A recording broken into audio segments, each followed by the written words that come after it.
Pemirsa, kita akan memasuki Habarnang Panambayan. Dalam upaya meningkatkan penanganan banyu limbah, wan pelayanan bagi pelanggan di Banjarmasin, Perusahaan Umum Daerah Pengolahan Air Limbah Domestik Banjarmasin menggelar workshop bersama perusahaan Indah Water Consortium Malaysia, Waterlink Filipina, One United Nations Human Settlement Programme atau UN Habitat Malaysia di kantor Perumdapal Banjarmasin.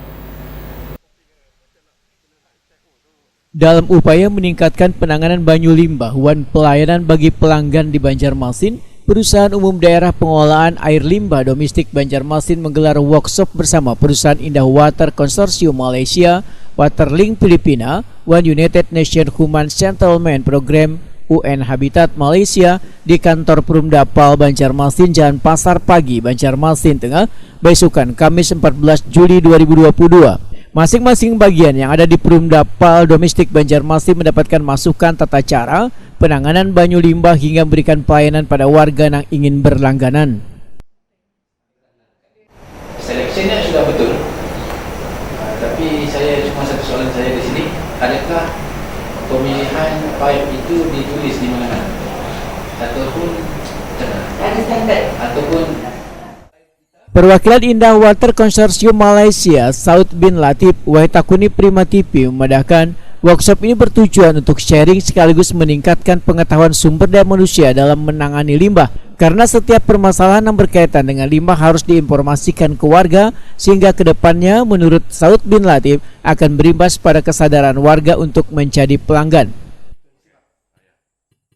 Ya, saya bekerja sama dengan Filipal Banjarmasin karena saya di bagian acara dan juga promosi. Ya, kami di sini hanya untuk diagnostik aja, yang mula-mula aja untuk kami belajar, kita share ya, kita share apa yang kami buat di IWK di sana.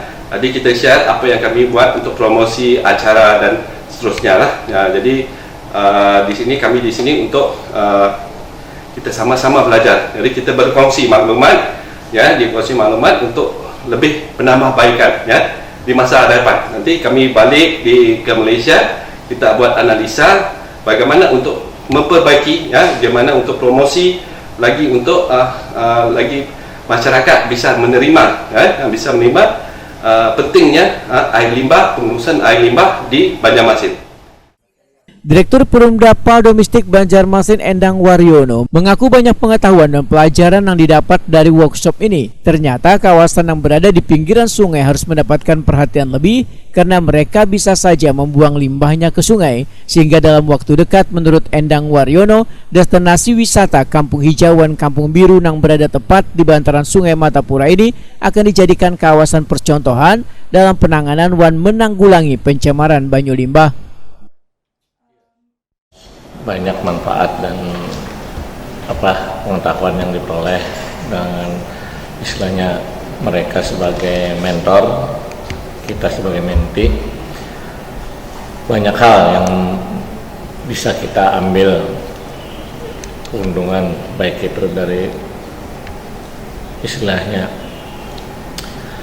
pembelajaran untuk menjadi lebih baik lagi, yang mereka punya sistem maupun teknologi yang mereka punya di Malaysia coba disesuaikan dengan keadaan di Banjarmasin, terutama Kota Banjarmasin.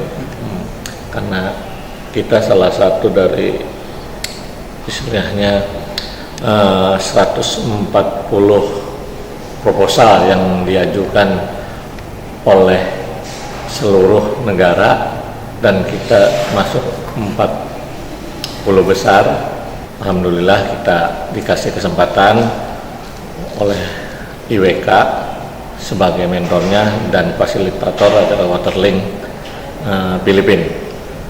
Tapi kalau pendanaan semuanya ini diberikan melalui dana Uni Eropa, melalui GWOPA, UN Habitat. Target kami adalah maksimal kita bisa memberi pelayanan kepada masyarakat Kota Banjarmasin tentang sanitasi yang sehat dan aman, dan kita akan memperbaiki pilot project di 2 tempat, yaitu Kampung Biru dan Kampung Hijau. karena mereka cukup lumayan sudah banyak yang difasilitasi oleh PUPR, baik itu melalui Cipta Karya maupun Perkim yang sudah ada di lokasi pilot project tersebut. Kegiatan dalam penanggulangan pencemaran banyu limbah oleh perusahaan Indah Water, Konsorsium Malaysia, Waterlink Filipina, One United Nations Human Settlement Program, UN Habitat Malaysia ini berlangsung selama 3 hari mulai 12 sampai dengan 14 Juli 2022 di Banjarmasin.